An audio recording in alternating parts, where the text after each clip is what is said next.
Hello, and welcome to another exciting episode of The Medical Moment with Dr. Valerie Walker. I have my dark glasses on today because I've been crying a little bit doing this show, and later on as we talk, you're going to notice why I had to cry.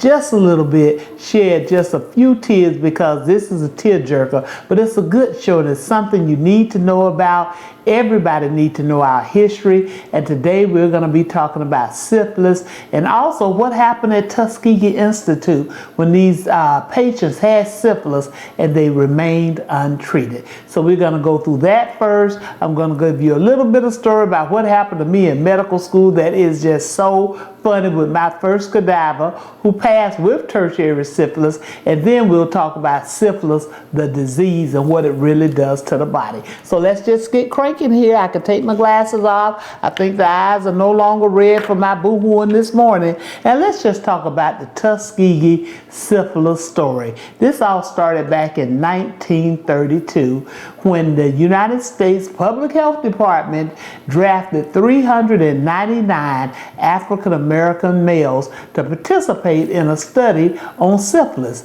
And the purpose of the study was to find out how did syphilis progress in the human body. What was the normal progression, untreated now, no treatment of syphilis in the human body. So they recruited these 600 patients altogether, 399 with syphilis, 201 without syphilis, and to track them over their lifetime to see what would happen if you had syphilis untreated. Well, the problem was syphilis can kill you.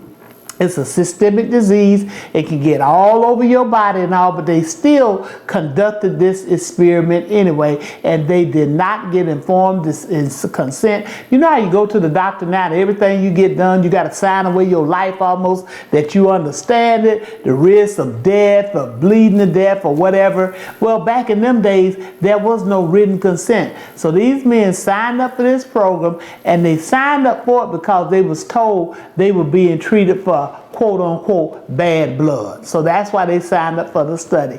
Well, naturally, you know what happened. Over the years, their condition deteriorated. They got worse. Syphilis can blind you. Syphilis can give you brain problems and all kind of mental problems.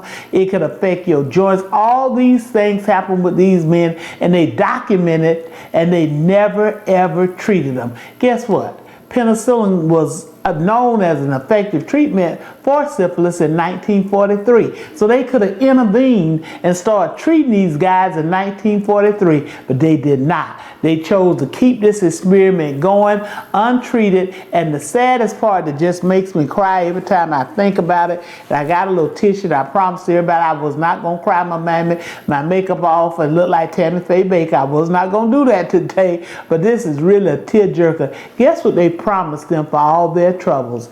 They promised them three things. One, free medical care. And my whole point is, what you need free medical care when you got a terminal disease inside your body that they are monitoring. So that was the first thing they promised them. The next thing they promised them was free meals. You know, when you this sick, I don't think you're going to have such a big appetite. And the third thing that really even now just makes me cry, and I'm dabbing a little not to get the mascara everywhere, is they promised them a free burial site. So they promised them some food. They said, we'll give you free medical care and we will bury you when you die. Well, this went on for years and years and years until some reporter from the American Associated Press caught wind of it and published the study, and the whole world went crazy. Like, how can you be so inhumane? How can you just have these men walk around with syphilis and not do anything? And if any of y'all want to look up the study when this show is over, you'll see pictures of them, and they just look so sad. They could be anybody's grandpa, uncle, anybody and not knowing they had a terminal disease, and this is what they was treated for. So in 1943, when penicillin was readily available, it was out there, and that is the treatment for syphilis is penicillin. They were not given that opportunity. Well, when this reporter found out about it and leaked it to the press, and everybody found out about it, there was such a big uproar. Everybody was telling y'all got to end this study. Guess when they finally ended the study? 1972. That's a long time from its initiation back in 1932. So all these years, these guys have gone around with untreated syphilis.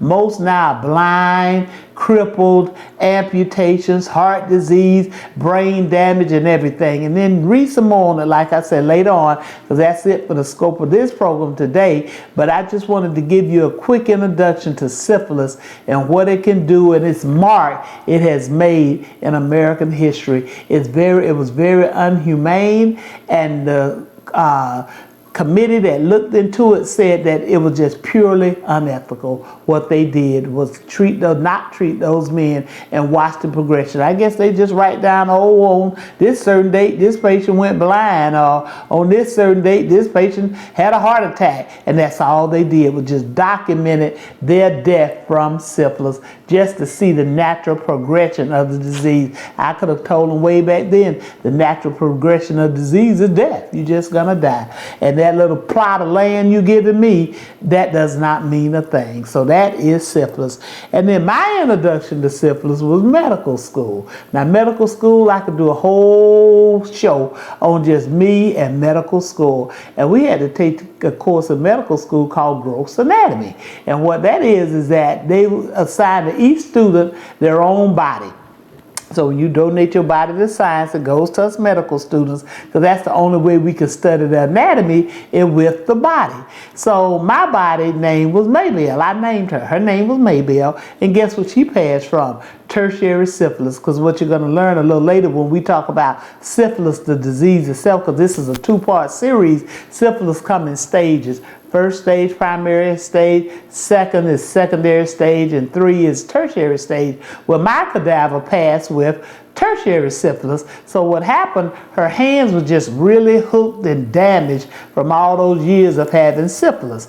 So that was my cadaver I had to work with. Well, pops up one day, I had gone to Georgia, and I come back and all my friends said, guess what, Dr. Walker? We're having a pop quiz today in gross anatomy. Well, I had not been down there with Maybelle in a minute, so I'm going, oh my goodness, I got to get down here and study, because they'll have little nerves tagged, different little muscles tagged, and you have to go through and answer the question to all of these muscles, nerves, anything they tag, you had to name it. So our lab for our cadavers was always on the bottom floor of the hospital. So I think it's a good idea for me to go over there late at night to the bottom floor of the hospital. Well, first of all, most of you know hospitals get very quiet and very creepy late at night. And I went by myself. A dear friend of mine, Dr. Donald, he said, you want me to go with you? I went, no, you stay and study. I'm just going to go over here and study the parts of the anatomy that they want us to do. You stay here. So as I step off the elevator, the first thing hit me is this may not be such a good idea, because it's quiet, it's eerie, it's cold, they keep it freezing cold, and just look like I could just feel the presence of something, I don't know what. And then the lab itself is at the far end of the elevator, so that means you got to walk this long hallway by yourself that time of night, heading toward all these bodies, which was probably over 200 bodies beyond those doors. So I get there and I opened the door, we had our key, and I went in, and maybe I was at the left far end of all these bodies. So that means I had to walk past all the bodies to get to Maybelle. So I get to Maybelle, unlatch the container she was in, lock it under the bottom, and I told Maybelle again, I don't want no mess out of you. I just want to study these parts for this test, and I want to go. Well, I had on a white lab coat, because you know we always would try to pretend to be new doctors, my little lab coat. And because maybe I had passed with tertiary syphilis, her hands was clawed. So as I turned around, I took the sheet off of her, and as I turned around to grab an instrument and turn back around, what happened but Maybelle's hand dropped in my coat. Oh my goodness, that was all I needed. I would have depleted the blood of Jesus and everything else I could plead. I couldn't get a hand out. I'm saying, Maybelle, let me go, let me go. And I ran out of there so fast, and as I was running out, I left Maybelle uncovered. I was running into other bodies and everything, and I got out of there so fast, and as I was running down the hallway, I was looking back to make sure none of the bodies had got got up and was chasing me to the elevator. By then the security guard got down there and said, Dr. Walker, what's going on? I said, just look like dead people are chasing me. They are everywhere. And so I jumped on the elevator, got back to the dorm and called my mother. I said, Mother. She said, yes. I said, can you have me a plane ticket here in the morning? She said, what's wrong, baby? You know, I got one of them nice little sweet southern mothers. I said, just dead people. All I can see is just dead people. And I don't know if I want to be a doctor tonight. So she said, well, give it a couple of more days. And if you don't feel better, then I'll send you a plane ticket. I know what she was doing. She was giving me a chance to just readjust and refocus, which is what I did. And I got through medical school just fine. But let me tell you, I'm going to do a whole story and a book one day on just medical school. You all don't have a clue what doctors go through just to come out and be your doctor and make you feel good. So Maybelle, wherever she is, I know she is rested in peace, but she died from tertiary syphilis. And so what we're going to do, because this is a two-part series, is we're going to now spin off just so in this part of it, and you learn on this part about the Tuskegee men, the 399 that they experimented on with no treatment, even though penicillin was available, and how horrific and horrible a death it must have been by only promising them those three things: the little food, a little plot to bury in, and free medical care. You learned about me and my first cadaver was a patient with tertiary syphilis. And now I'm going to tell you, what is syphilis? I mean, where does it come from? We know it's sexually transmitted, but that's just not all it is. So in part 2, we're going to dive right into syphilis, what it is, and better still, how do we treat it and how we prevent it. We'll be right back.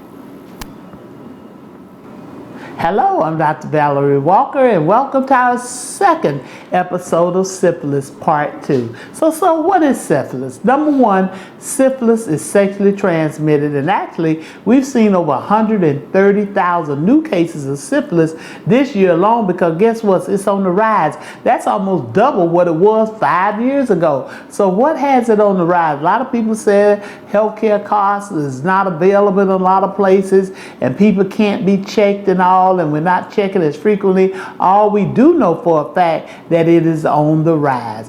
Over 1,900 newborn babies contracted syphilis from their mother, but that's not the focus today. We're just going to talk about syphilis in the adult. So it's sexually transmitted, and it's caused by bacteria, and the bacteria is called Treponema pallidum. That is the bacteria that causes syphilis.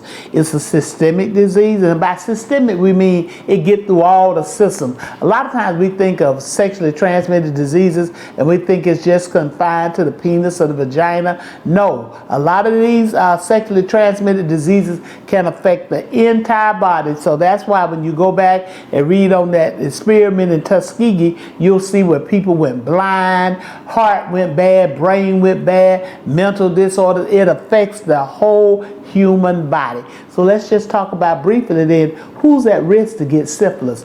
Number one person that, not number one just in that order, but just for our discussion today, is men who have sex with men. And then you got the women of that who have sex with men they're at increased risk. What we're talking about is what will increase your risk of getting syphilis. Another thing that would increase your risk of getting syphilis is that you're a drug user, especially an IV drug user, because that makes your behavior a little bit what I call risky. So then you're at risk there. If you have multiple sexual partners, because you don't know what all these people got, and whatever they got, they may give it to you. You may not always use a condom. So if you got multiple sexual partners, then you're at risk for getting syphilis. Another way you can get syphilis is if you travel to countries that has a high incidence or prevalence of syphilis and you're having sex, then you need to be checked because you have a high incidence of getting syphilis also. People who inject drugs, especially IV drugs, are at particular risk for getting syphilis also. Sex workers, people that's their trade, like prostitutes, or what we a lot of times people call ladies of the evening, or sometimes gentlemen of the evening, they're at increased risk for getting syphilis. So any of these risky activities, and actually anyone diagnosed with a STD should be checked, meaning if you've just recently been diagnosed with HIV, gonorrhea, chlamydia, then your provider probably want to check you for syphilis too, because a lot of times it's not just one thing. We always think in healthcare, oh, it's just one thing. I just got chlamydia. No, a lot of times if you got chlamydia, guess what? You got gonorrhea too. So you can have other transmitted diseases going on at one time. So these are the risk factors: multiple sexual partners, IV drug users, men who have sex with men, the partners of men who have sex with men, sometimes in pregnancy. That's a lot of times why we check pregnant women before birth and after to make sure it did not spread into the newborn baby, because that can lead to stillbirths, miscarriages, spontaneous miscarriages, all kind of problems. So this is a serious disorder. This is just not your typical run-of-the-mill trichomonas type of STD. Syphilis will kill you, okay? So that's who's at risk for syphilis. Now, there are 3 phases to syphilis: 1, 2, and 3, and we're going to go through all 3. And you notice in healthcare, like we stage cancer stuff, we always do a lot of things in stages. And the first stage of syphilis, which we'll call the primary phase, starts, guess how it starts? Usually with a painless ulcer. You hear me? Said painless ulcer on the penis, on the vagina. It's been isolated, even sometimes on women's cervix area, the rectal area, and because it's painless, that's what makes it dangerous, because you don't feel it, and it can be hid in some of the little crevices, especially in the vaginal area, where a female may not even know it's there because it is painless. So that's one of the things you want to know about that sore or ulcer that you get with syphilis. And actually, that's the best time that we were going to try to diagnose it, to do a little swab test, to send it off to the lab, is when we can recognize it and see it early. So that's one of the things that we have to see. One of the other things that you're going to hear throughout all these shows is that some people don't have no symptoms at all. And that is things like high blood pressure, sometimes before people have heart attacks, a lot of times. So don't just wait around to see if you have any symptoms. What we always suggest is that if you're sexually active, get your sexually active checkup at least once a year. And if you're a person that has sex with men, then probably talk to your doctor, because they may want to do your checkup just a little bit more frequently. But for sure, let's do this thing annually. So we have the no symptoms at all, but the main thing is that we've got this ulcer that is painless. A lot of times in med school, they used to try to trick us with ulcers that are painless and painful to see which one we go for, because a lot of times the ulcers of herpes can be painful, but with syphilis, it's usually no pain. It can be hidden, and you will not even know that it is there. So you have got to get that checked out. So that's the first phase. Very treatable. Penicillin remains our treatment of choice, so you can get it treated. So any little unexplained ulcer that you see on your body, in the vaginal area, the oral area, meaning your mouth, the rectal area, and like I said, sometimes even the cervix in women, and you know you have recently been sexually active, then you need to go and talk to your provider about a possible STD or sexually transmitted disease. It is something, the diseases and how bad they can be just for being sexually active. Okay. Usually these lesions heal within 4 weeks. So it's healed and you think you're gone, it's all gone and it's all over. But this is the best time to even get tested for it, to see if you and your doctor, they know the test to run for syphilis, but this is a good time just because the lesion is gone. you still probably need to be checked for it. That's the first phase. So just if you don't remember anything today, just remember the first phase is usually that ulcer that is painless and that it'll go away on its own. The human body got a good immune system if your immune system is intact. Now a lot of people's immune system is not intact. They may not heal as well, but if you got a good intact immune system, a lot of times it will heal without you even knowing it and not even know that you have been exposed to syphilis. So the key word here for stage 1, any unexplained ulcer, go get it checked out by your doctor. So let's flip on over to stage 2, of what we call secondary syphilis. Now this one is a little bit different because this is characterized by a rash. So 1, you got your ulcer. 2, now you got the rash. And a lot of people think that this rash looks like the measles. Have you ever had the measles? Then a lot of times that's what it looks like. And guess what it affects? The palms of the hand and the soles of the feet. And it's usually a flat, red looking rash. So if you look at your palms and look at your soles and you got this red, flat rash, not raised, usually it's flat, then you want to let your doctor take a look at that. Because that is one of the things that we know in stage 2 syphilis is that rash is there. Sometimes you can have swollen lymph nodes,